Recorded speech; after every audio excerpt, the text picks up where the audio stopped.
I'm sorry. Yeah, I'm on it. Like a good neighbor, State Farm is there. You're covered, Kevin. Thanks, Melinda. Wait, I have blah blah insurance, so person, come help. Hey, Grandma. 6 callers ahead of us, Jimmy. You're not helping. Having insurance isn't the same as having State Farm. There to help you anytime, anywhere, anyway. That's getting to a better state. Margie Gray in Indiana and David Smith in Clymer are there to help you.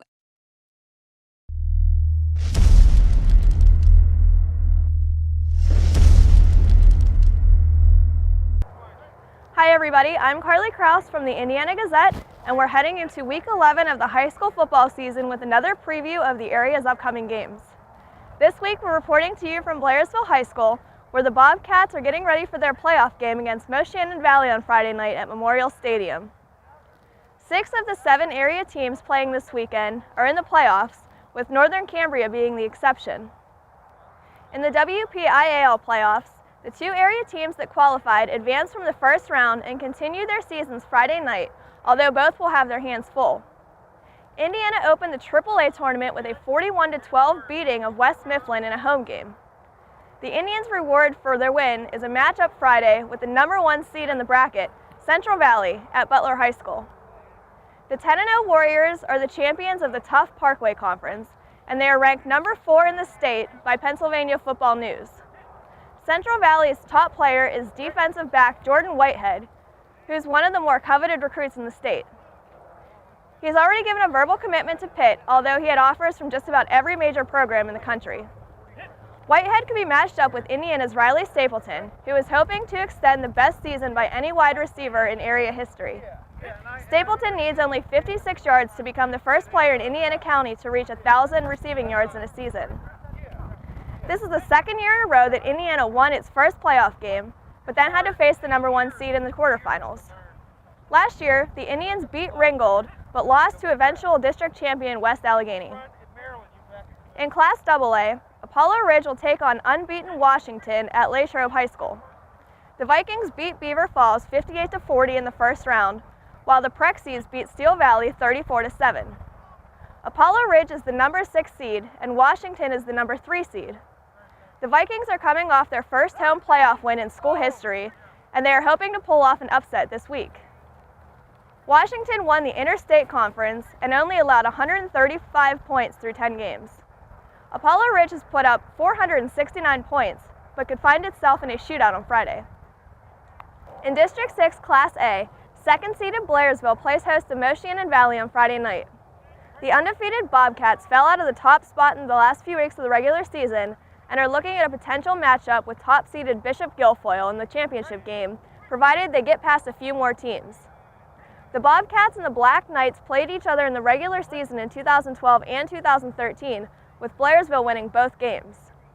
Moshannon Valley is the number 7 seed and finished the regular season at 6-3.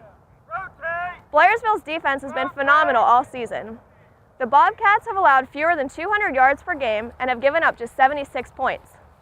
On offense, Dion Robinson has rushed for 1,366 yards and has scored 23 touchdowns. Robinson teams up with fellow seniors Scott Thompson, Cam Livingston, and Rodez Henderson to lead the experienced Bobcats, who were ousted in the quarterfinals last year after a 49-14 drubbing by Portage. Blairsville will face the Portage and Homer Center winner next week. After losing to Williamsburg, Homer Center received the number 6 seed in the playoffs and will travel to number 3 Portage on Saturday. The Wildcats lost to the Mustangs in the regular season finales in 2012 and 2013.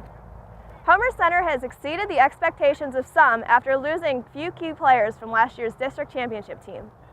Seniors Ian Lee, Aaron Brzezinski, and Matt McAdoo have spearheaded the Wildcats' offense, which was explosive early in the season but has since leveled off. Portage lost its first game of the season last week, a 38-14 pounding to Berlin in the Westpac championship game. The Mustangs are led by Caleb Kephart, who is Portage's all-time leading rusher. Penns Manor earned the number 5 seed after beating Keystone by a point in the final game of the regular season.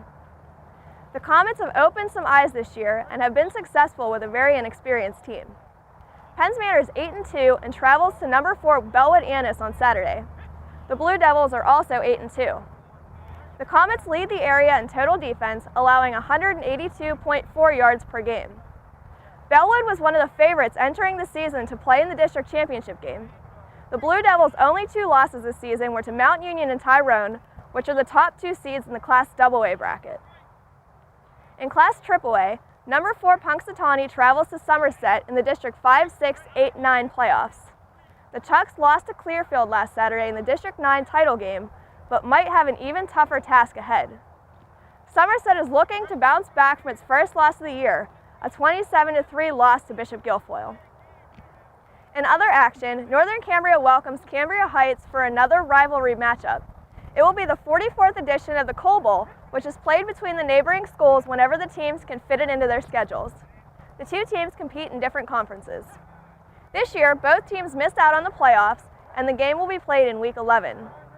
The longtime series is tied 21-1 after the Highlanders handed the Colts a heartbreaking loss last year.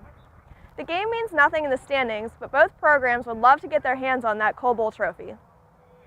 That's it for this week, but be sure to check out the weekend editions of the Indiana Gazette for full coverage of Friday and Saturday's games, and watch live scoring updates on Friday and Saturday nights at indianagazette.com.